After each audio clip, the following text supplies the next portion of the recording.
It should be legal for LGBTQ people to adopt children either jointly or as a step-parent in both state and national levels. As of 2012, there are 10 states, including Michigan, where it is illegal to adopt in either situation. There are also many more states that do not have any laws in place regarding LGBTQ adoption.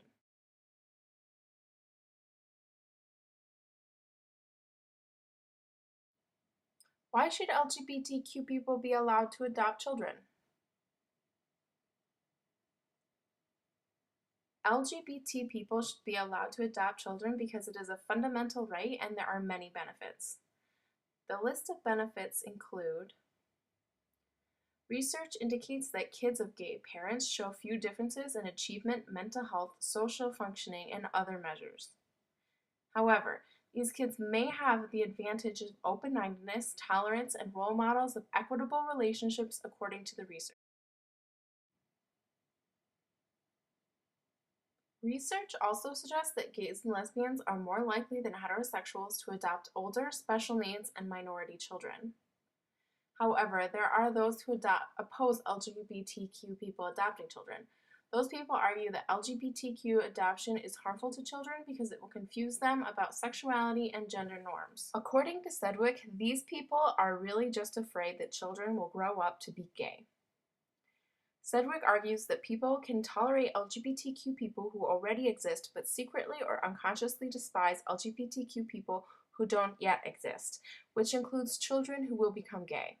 Sedgwick believes that this is why some people will work very hard to prevent children from becoming LGBTQ, and opposing LGBTQ adoption is part of that. However, there is no evidence that children raised from LGBTQ parents are different from children raised in heteronormative families. Good evening, Mr. Chairman. My name is Zach Walls. I'm a sixth-generation Iowan and an engineering student at the University of Iowa, and I was raised by two women. My biological mom, Terry, told her grandparents that she was pregnant, that the artificial insemination had worked, and they wouldn't even acknowledge it. It actually wasn't until I was born and they succumbed to my infantile cuteness that they broke down and told her that they were thrilled to have another grandson. The point is that our family really isn't so different from any other Iowa family. You know, when I'm home, we go to church together, we eat dinner, we go on vacations. But, you know, we have our hard times too, we get in fights. Actually, my mom, Terry, was diagnosed with multiple sclerosis in 2000. It is a devastating disease that put her in a wheelchair, so we've had our struggles. Hope for equal and fair treatment from our government. Being a student at the University of Iowa, the topic of same-sex marriage comes up quite frequently in classroom discussions. And the question always comes down to, well, can gays even raise kids? And the question, the conversation gets quiet for a moment because most people don't really have an answer.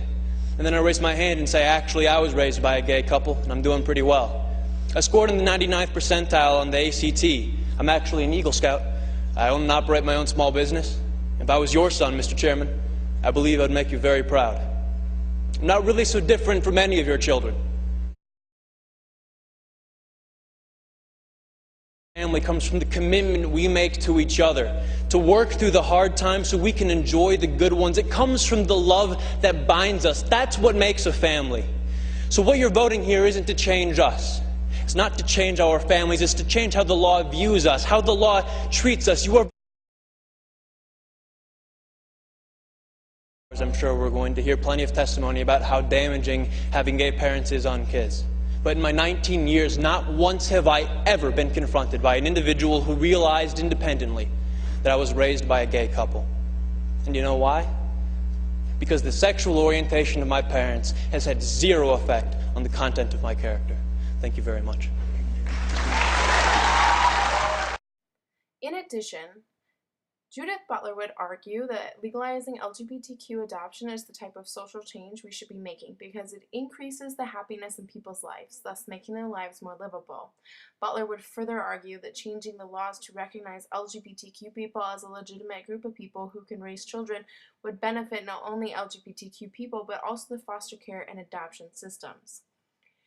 To conclude, LGBTQ adoption should be legal because it is beneficial to many groups of people, most importantly, the children who are given loving homes who would otherwise not have them. And finally, these families already exist in many places. Legalizing LGBTQ adoption would only legitimize them legally, allowing them equal rights to heteronormative families.